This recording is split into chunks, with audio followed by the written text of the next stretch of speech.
As directed by Manitoba Health, we're requesting people avoid close contact within 2 meters with anyone showing symptoms of a respiratory illness such as coughing or sneezing. If you are experiencing flu-like symptoms, we are requesting that you excuse yourself from the room. I'd like to call the meeting to order. I'd like to begin by acknowledging that we're in Treaty 1 territory in the traditional homeland of the Métis Nation. My name is Lynn Nesbitt, and I'll be chairing the panel today. Other members of the panel are Brent McIntyre to my left, Richard Whitbread to his left. Our secretary to the board is Belen Rojo, and our assessor is Doug Strachan. We'll be hearing applications for revision of the assessment roll in accordance with the Municipal Assessment Act. The matters for which revision is requested have been described in each application, and we will limit discussion to those matters. The statements that applicants or the assessor make at this hearing are sworn testimony, and anyone speaking to the matters must be sworn in. Be advised that comparisons of assessments of properties are not considered evidence of market value by the Board of Revision. The Board of Revision is appointed annually by Council and is independent of it and the City Administration. It makes its decisions on the basis of the evidence provided at this hearing and issues a written order that will be mailed to all parties as soon as possible. Please note that the Board's decisions with respect to an application may be appealed to the Manitoba Municipal Board if the matter pertains to assessed value or classification, or to the Court of Queen's Bench if the matter pertains to the application of exemptions from taxation. Should you wish to appeal, information on how to do so will be included with the board's order. With respect to the hearing process, I'll confirm the matters to be addressed with each applicant following the swearing in. We will then have the assessor's testimony, followed by questions that the applicant may have, and then the applicant's testimony, followed by questions. Each side will have an opportunity to summarize if they wish. Once all the evidence about an application has been brought forward, the applicant may leave. The process will repeat for each item on the docket today. The session will close after all the applications have been heard, and the board will deliberate in private and make its decisions. You'll receive the order by registered mail as soon as possible. As information, all public hearings are live streamed, recorded, and will be part of the public record. And just before we begin, I'd like to ask everybody who has a cell phone to please mute it or turn it off so we're not disturbed by that. I think we'll go in order of our docket today. So our first item on our the swearing in, sorry. We'll stop there. Please state your full name. You have a family evidence to represent the truth, the whole truth, and nothing but the truth. And our Zoom.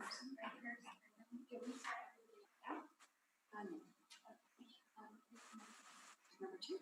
Okay. That's what I want. Okay. So can you swear in this?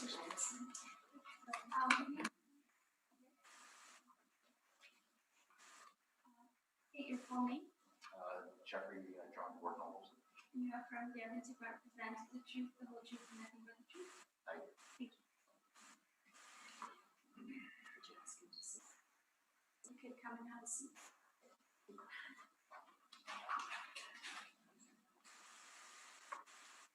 Welcome, Mr. Olson. Thank you. Good morning.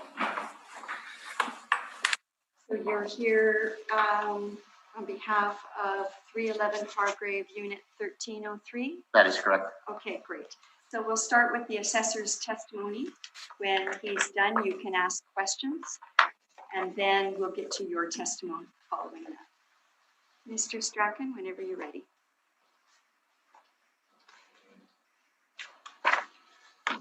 (1303) 311 Hargrave, phone number 1309906995.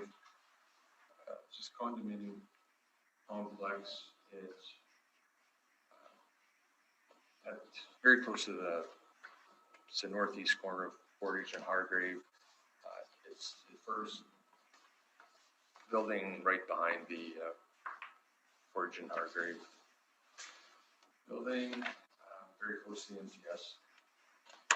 Center, right downtown. It's known as the Glass House property. Structure was built in 2016.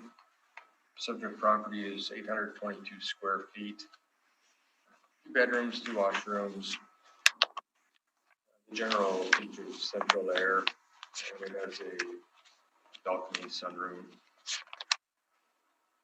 The 2021 assessment, all we have valued at $368,000. 4 comparables I supplied, they're all from the same complex. You'll see suite number 1603, 1502, 1702, and 1403. All the same features, 822 square feet. The options, air conditioning, balcony, are all in place. The comparables, you see the sale date, either March, April, or June 2017. The actual sale price ranged from $376,900 up to $398,000. The 2 lines down, it's a time adjusted sale price there, minimal at that point. Very similar, 380 up to 400,000. So with the sales that have occurred prior to the reference date of April 1st, 2018, we feel that the 2021 assessment of $368,000 is valid, and you'll see below sale year 2017, $362,000. Thank you. Thank you very much. Mr. Olson, do you have any questions for the assessor? No, well, I guess if I was to ask a question, I guess this is my second attempt in analyzing this property. So this is my second time being in front of the board. The first, of course, being a learning experience and trying to understand market comparative. The fact that we're using, you're claiming these positions as 2016 sale. I did submit as evidence to you on the actual purchase price of my unit in particular at $362,900. Of course, in that sale price, again, much varying difference here from what is being proposed. The big question is parking spaces and storage locker. Last time I was here in the Board of Revisions, there was a lot of consideration, a lot of discussion, especially with condominium homeowners that were questioning as to why the city was assessing on parking and storage, which is facilities not within the space of the unit itself, but within other spaces within the complex.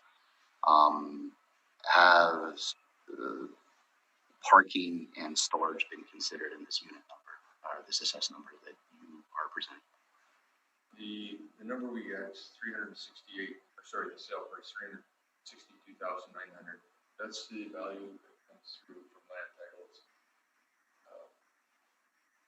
We don't receive a breakdown. That's the actual sale price that comes to our. Okay, so it's just basically land titles information without any further assessment on how that price was.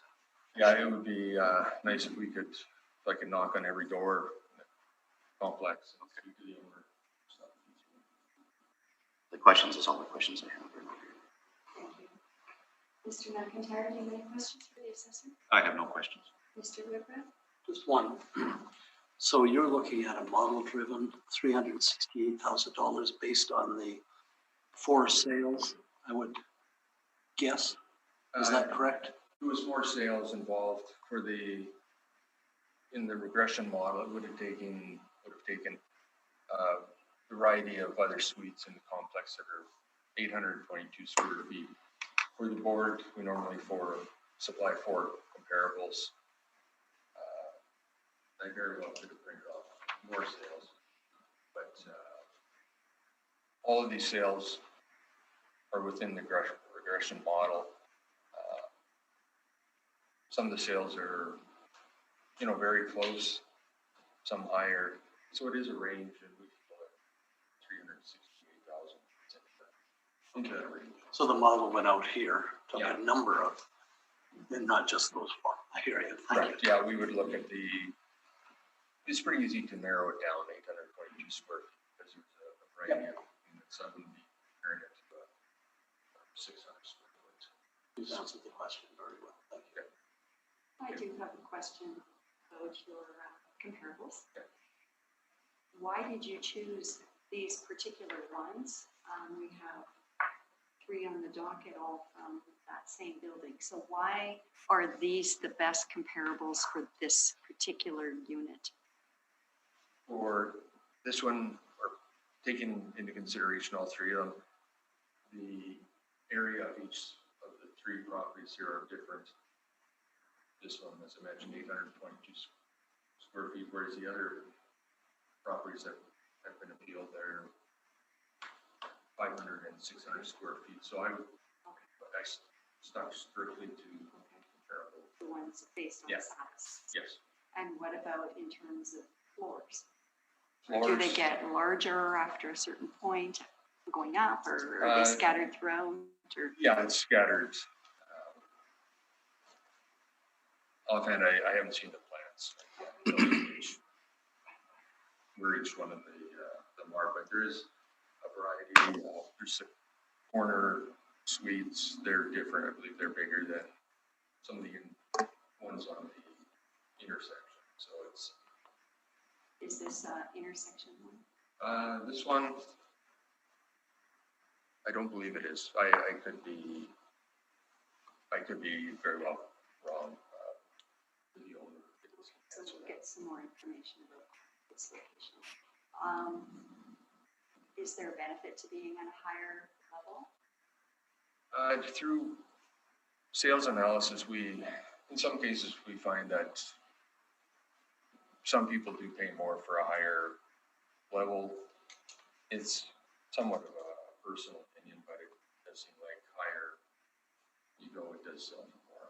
It's just it's not an exact science, so it's Or a it varies. personal? A personal. There's some people who'd rather not be. I have to closer to the ground, so it is a judgment. Okay, and that's all my questions. Mr. Olafson, when you're ready, we'll hear from you. So what I am asking here for is the consideration, the fact that since the 2016 assessment, and again, our acquiring the property, we feel that now that I'm looking at it and hearing, really that some of the assessed value since 2016 has been assessed, especially parking as an example. It's actually independent of the 311 address. Parking is actually located on 329 Margaret. So what concerns me is that since 2016, the city of Winnipeg has been assessing me on $42,500 of parking allowance. That is in this lump sum total of $362,900. So what I have submitted to you as evidence is the sales agreement in my acquisition of the condominium back in 2013, showing a sale price of the $362,900. Not contesting any of the assessments. Again, the idea of cost and escalation of cost is the developer was charging $2,000 for every floor that you went up. So it was kind of this assumption that, the higher the floor, the better the view, the more the developer would charge. But also, I guess what was concerning was that the storage locker fee, which was also included in my $362,900 valuation, was also considered in a tax, which is not specific to the 822 square foot unit. It is actually located in a different floor of the building, being managed under the condo fee structure, which is what we pay condo fees for, which I believe is also being taxed. So the concern here is that in both instances, the parking space, which is owned by Indigo, or being managed by Indigo on a separate address, ultimately what I'm asking for is the consideration based on the 2020 tax assessment of 368, that there be a tax reduction of $46,000, which is taking out the parking and the storage away from the unit itself and taxing the unit itself. Based on my last board of revision discussion, that the city was looking at the fact that there was a lot of complaints coming from condominium owners that sales prices were including amenities that weren't really specific to the unit in question. Again, I am dealing with 822, and what has been alarming since the acquisition and purchase, and especially what's frustrating is the prestigious grand opening that we had, and there were a lot of city officials there and representatives that you would talk to try to feel where tax should be, and the concern was that the tax was, with the whole that downtown area living at 822 square feet, you'd fall within that high 2, mid 3s. But it has since 2017 has taken an escalation to an unprecedented rate that it's pushing this property into an undesirable location for people to want to live due to one, of course, we have a very modern, complex facility which yields a very high condo fee structure, but the tax structure on 822 and trying to justify $4,500 a year on 822 square feet with no green space whatsoever. Yes, I pay no school taxes, but it does contribute to a downtown area development levy of sorts that we're not still to this day. I'm puzzled by what that number actually means anymore. So the hope would be that consideration for a $46,000 reduction based on, again, removing the parking and the storage number, and hopefully the fact that if we are recognizing that we have taxed at different address, that there would be some sort of hybrid or blended rate to justify the overtax since 2016 up until 2019. Just as a point of reference, and I know it has no bearing, one of the listings that you are showing here, and I do apologize, I thought that the photocopied information that I was submitting to you, and I know the board does not take into consideration, is that there has been a severe drastic downtrend in the glass house residency. The demand and appeal is becoming less and less as time is going on. Interestingly enough, one of your market comparables here, you've got 383,000 for unit 1502, and I was trying to present as just a point of reference and just some consideration that present unit is on the market right now for $329,900, which is more of a facility, has more feature than mine, still the same amenities. Been on the market for 72 days and it still cannot sell at $320,000. So that is really all I have to present, is for this board to consider, again, market or tax reduction of $46,000 based on the 2020 tax assessment. Mr. Strachan, do you have any questions? I did have the opportunity to search the title. All of the information you supplied on the actual title on the property. Again, that's something I have to look into, and maybe this is the problem with the whole condo model in Winnipeg, is how land titles is registering the information and what's on the title.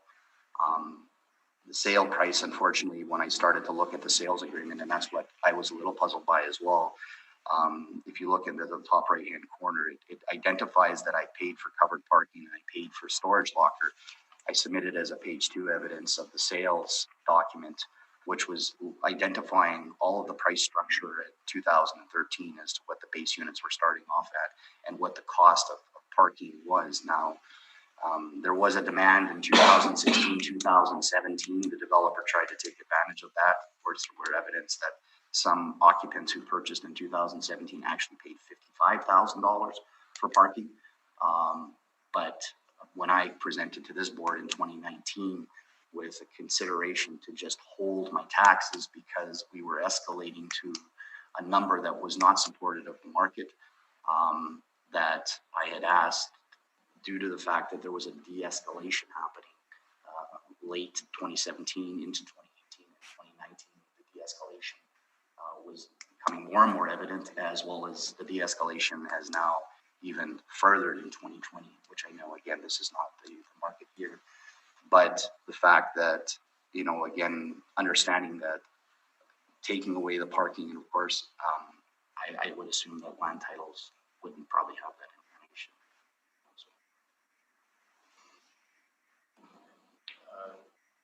For the 2021 assessment roll, are you aware what the reference date is, the market value reference date? I am aware of the market value, but I'm trying to put forth the sales of which I purchased as a discussion, bringing in a 2003 document to say that, you know, what I paid in 2013, to where I'm at today. I did try to list and sell the unit in 2019, and I stopped at 349,000 because it was just to a point that it was an unbearable loss.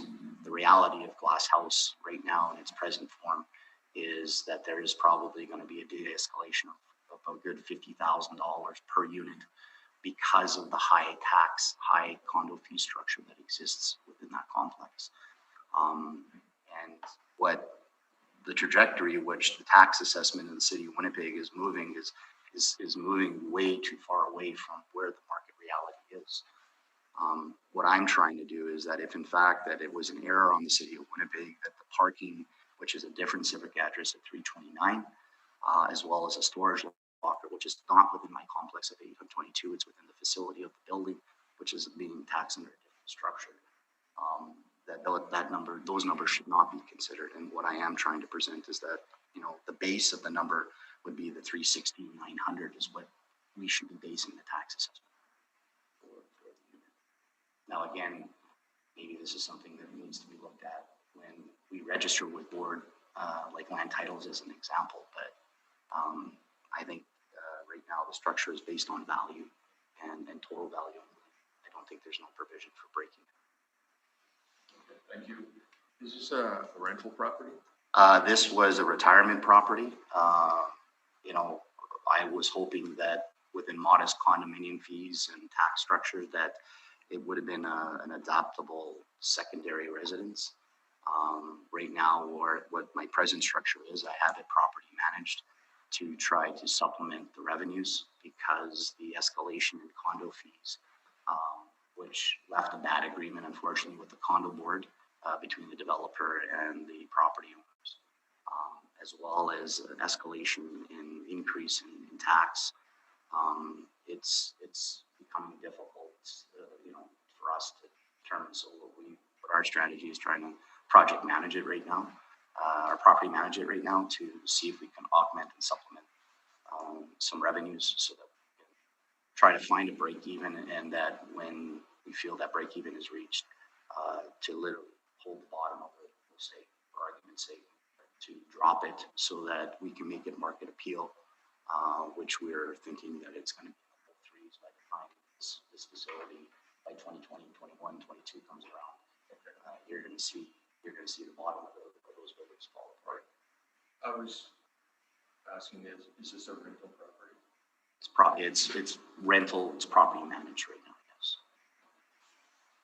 So I'm using that as a cost recovery model right now, because again, the intention was for me, it was to be a retirement resident. That's my objective and goal.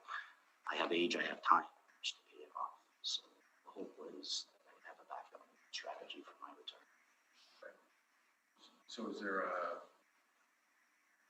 use for office space? Is that what, or is it an actual tenant? There's people living in it. So it is a rental. It's a rental structure. It's gone through an Airbnb model right now, which the property manager is running it. The company is, I can't think of the company. That's okay. I have no further questions. Thank you, Mr. Strachan. Mr. Whitbread, do you have any questions? I do. I think I missed something. Did you articulate what you are looking for in a assessment? Well, I'm asking for a reduction, yes, but based on the valuation of the parking and storage, which I feel should not be considered in the tax assessment. So at 15,000 or at 42,000 as in the, I saw something here. In the Well, the current, that was my fear when I came to the board in 2019. What the developer did with the parking is that they devalued the parking in 2019. When I acquired, and that's why I'm submitting as evidence, when I purchased the unit in 2013, I paid what it was kind of a life lease of $42,500 for a parking spot that's attached to 311, but it's on the 329 Hargrave site. It has since descaled down to 17,000, 15,000. Apparently, when I'm hearing parking numbers for anyone who wants to purchase, I still believe there's an inventory that is owned by the developer of houses. Again, 311 Hargrave is completely owned. 311 Hargrave is just not completely occupied. And in the model, they're renting. They've gone to a rental model now. So are you asking the city to reduce it by 15,000? 15,000. I'm asking the city to go back for what I paid for, if in fact that it is correct that the city should not have assessed on the 42.5. I'm asking for $42,500 reduction. Thank you. So now I understand. Yeah, on the From parking. From the 368. From the 368, plus I'm asking for a reduction of $3,500 of storage, which is not, it's again, it's another location within the building. It's not within my unit. So I understand. Thank you. So that's why I'm asking for a consideration of $46,000 reduction based off of the $368,000 number. And with that, you would be satisfied with the number. Well, I think what it would do is would bring that unit cost into the market reality of what that condo would truly be worth today. That's what I'm seeing. And then again, I did not bring supportive evidence again, and I do understand and respect that we are in the 2017-2018 year, right? So, but again, I was seeing the collapse of what was happening with this development in downtown. Thank you. You've answered my question. Mr. McIntyre? Just one related to the parking and the storage locker. So do you have a title to that? It's considered it's a life claim. Like I do have what they refer to as a life lease on those units, and they are attached to the title. I guess if I was to turn around and return that back, if the condo board would accept to take it back, right now where they are financially, I could not sell it back to the condo board. But in my contract agreement is that if I was just to isolate it to a unit cost and sell back the parking to the condo board, there is provisions in the contract, but right now, the agreements, there's a lot of conflict with what has the agreement of the developer and the actual landowners of Indigo, or the point, we'll call it the Center Point parking lot at 329 Hargrave, have an agreement in which the developer took so many lots for the purpose of selling that as added feature to the condo units at 311. So making available parking spots for unit owners, which they were only making available to unit owners who had 2 bedrooms and more. 1 bedroom and less, they would not offer a parking lot to the unit owners. So if you were hypothetically selling your unit, you could sell the parking with it has to stay. If I decide though to break it out, I can go back and break it out. So but I can't market the parking independent contractually. I can't market independent storage, right? So it just gives me an ownership of sorts, which I don't ownership, and plus I pay a maintenance on top of that, which comes under the condo structure. The condo fee pays for parking maintenance in addition to this number for me to hold it as a life lease. And I think it's like a 30-year renewable agreement that if in the end the owners don't decide, and that's the owners of 329, which is independent of the condo ship owner at 311, if 329 decides that we don't want to renew, I have to go out, then it literally breaks up. It just gives me an agreement to have access to. I paid for what they call I guess a life lease or something. I don't know how they define it. Okay, because I don't think that's typical for most condos in the city. Well, and that's what, again, when I was here for the last board revision review, I mean, a lot of people were questioning as to should parking be assessed to a unit cost. And the last reviewers, I kind of got a feel that the city was looking at reevaluating the fact that maybe parking should be broken out from the unit cost or the unit structure, right? So I'm here on the assumption that, more especially that you're taxing me on a parking lot. Yes, I have access to for the benefit of 311, but it's a completely separate address. It's not even the 311 address. It's a different civic address, which the city is taxing that address as well. So in the structure of it, what I'm seeing is multiple layers of double dipping as far as I'm interpreting things in terms of how my condo fees are structured, how the city is taxing me based on my total tax assessment, as well as what I'm paying for maintenance on a different address in addition to my mortgage and my taxes. Okay, that was my only question. Just have a quick question, sort of following up on everybody else's. Do condo units, and maybe you can't answer, I don't know, that have parking and storage, they sell for more than condo units that do not? I would say no in today's market space. I'd say it's appealing. It becomes an amenity and feature. But right now with the market trend, is that there is no value. Again, I do apologize for the information I submitted, and I know it wouldn't have any market relevance because of our period, but the 2020 market value that I looked at, especially with 1502, 311 right now, which the city has assessed at 383, 400 as a task assessment, is on the marketplace right now for 329. It has more feature even, like they have more architectural feature, plus they're elevated. So of course, their purchase cost would be a little higher than mine because of their location, 2 floors up, which would pay for an additional $4,000 based on the development purchase structure. They've added, I've looked at their assessment, they have more features like islands and more architectural finishes and fit ups within the unit would give it more appeal. But right now, parking is only a security for us because of downtown, being a downtown location. It's just the benefit of owning it. Am I going to see my money? No, I'm not going to see any of this money back, especially when the developers already devalued the pricing down to $17,000, $15,000 right now in its current market space. So I would say it's just a feature and helps me sell the unit. It would be a lot more difficult if this was a 2-bedroom residence without parking, because again, everybody looks for parking, especially when it comes down to downtown living. My experience.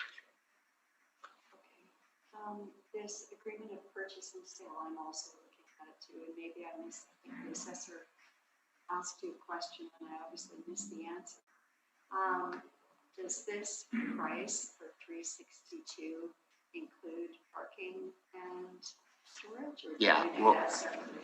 No, it's inclusive. If you Where look does at it say that? top right hand corner, if you look, and this is where that's all they've done, is they show the level number, they show it covered, and that's how they write. So what I did was give you the page 2, which is the pricing information, which shows the base unit and then the explanation of cost as they added. Why they didn't break it out, I don't know. I don't why they show it as a lump sum price. That's fine. Yeah. See that, so that 362 was inclusive. Perhaps if I can go back to the assessor then, your comparables, you would have maybe seen other agreements of purchase and sale, I'm not sure. Did they also include parking and storage? I did not didn't upload all the forms, the sales information, and I can't confirm those. Again, the numbers that come from land titles, usually it's where we're running, what's the sale through lawyers. That's what they supply. Right. That's what we have. Right, and it would have used the same purchase price. Yes. You would have been looking at the same land titles information submitted, Yes. but not knowing about the parking necessarily unless you saw an actual purchase agreement. Correct. Okay. for next reassessment, obviously things with the market changing, all the sales analysis will take place, and with the trend going on now, it wouldn't surprise me the values are less.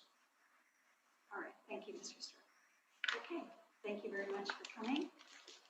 You'll receive our decision in the morning. Thank you.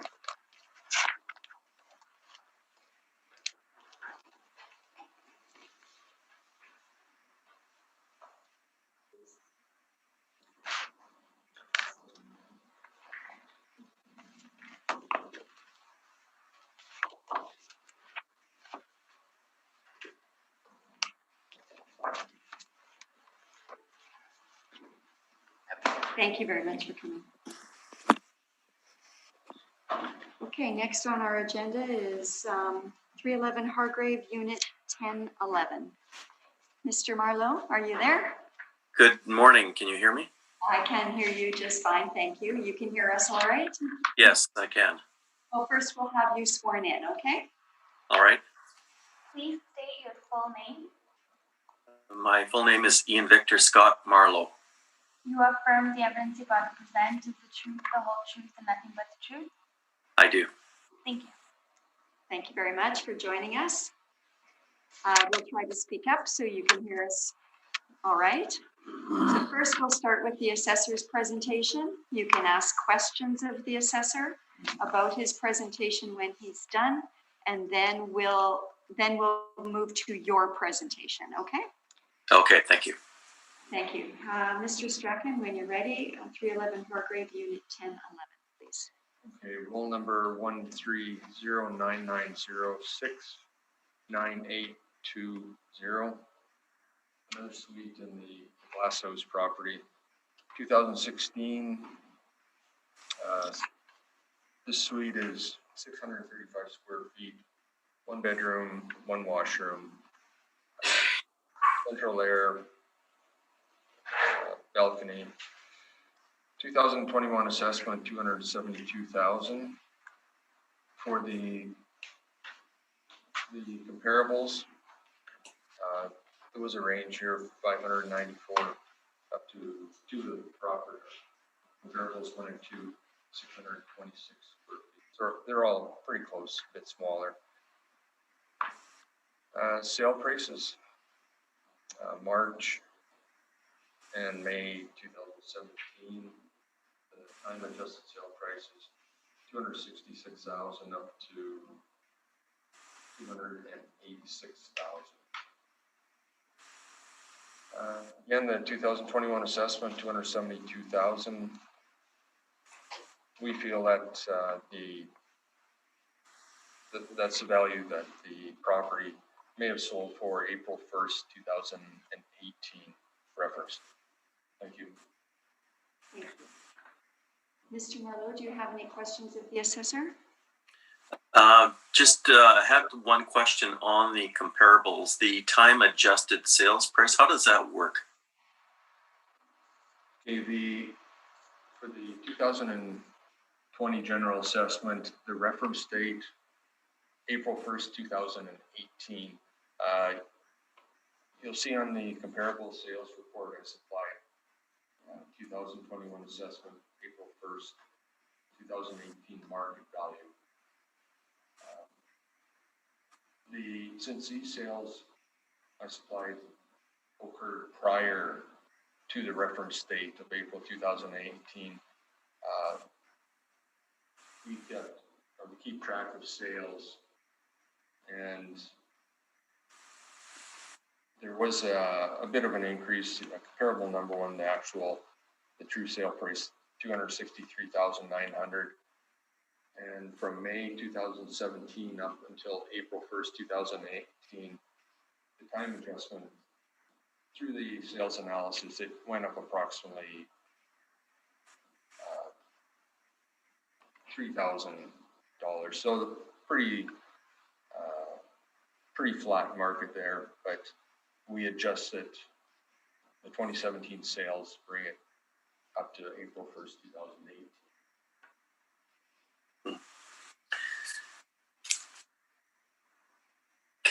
That's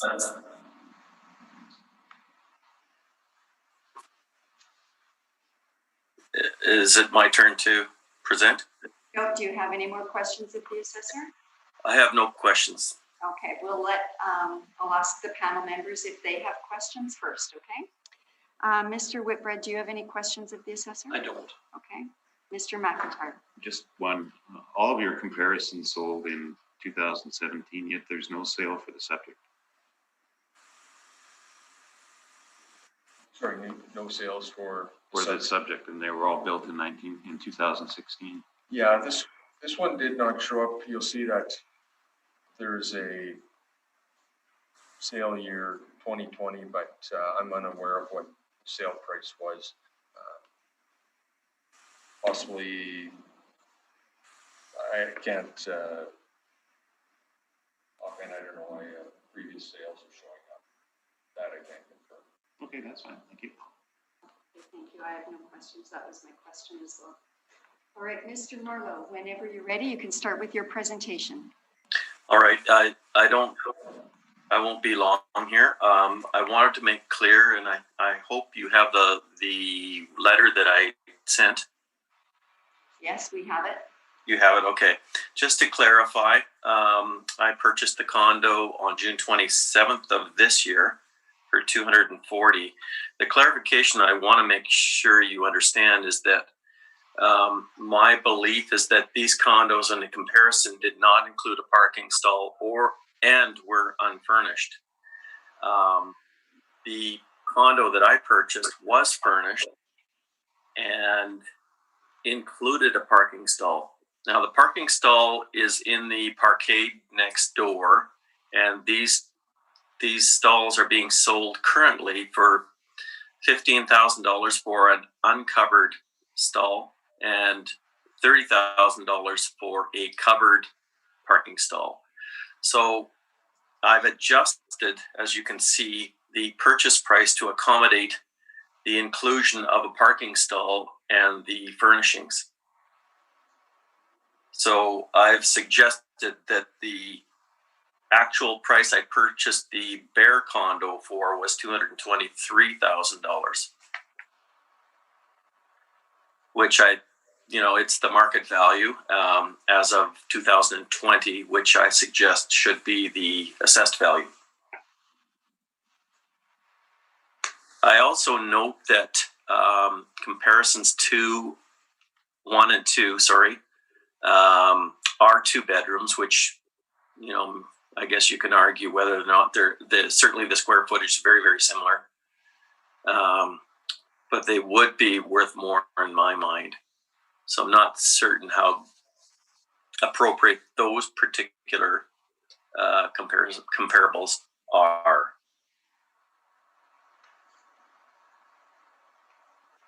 I believe that's all I have to provide for clarification.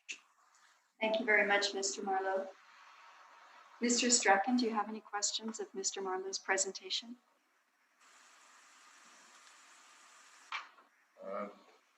At this point, I don't have any questions. Thank you. Thank you very much.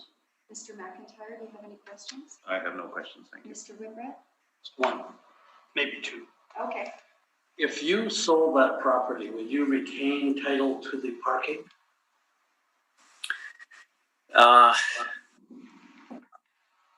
The way that I purchased it was that it was under a separate portion of the purchase agreement.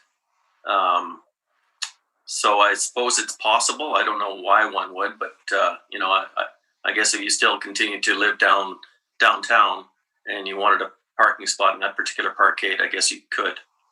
So you can sell them with often, the ones that we compared to when we were purchasing the condo this summer, a lot of them did not include parking. And so, the parking you can pay for it by the month as well. So you can pay roughly $200 a month for parking in that particular parkade. But is it not true that typically when you sell an apartment or a condo such as this, the parking would be sold with it? Typically. Well, I mean, there's a mix.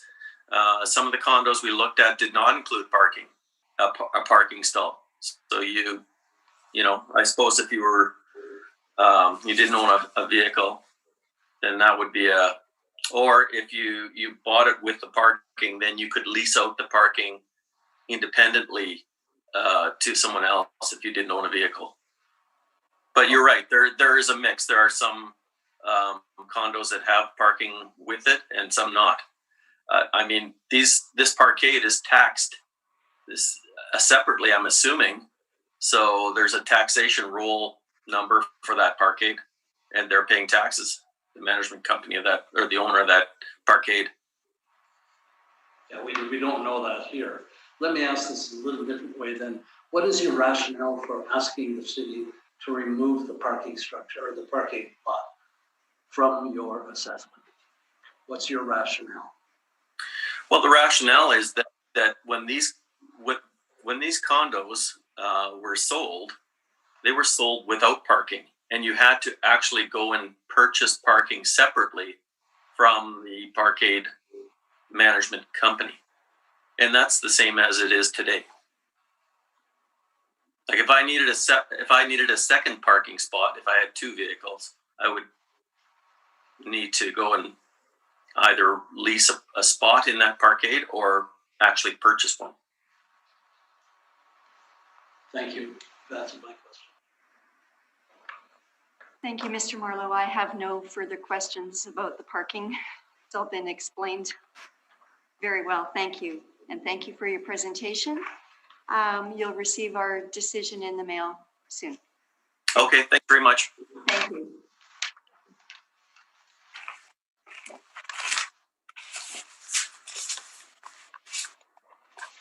Okay, our next property is 311 Hargrave, Unit 1505.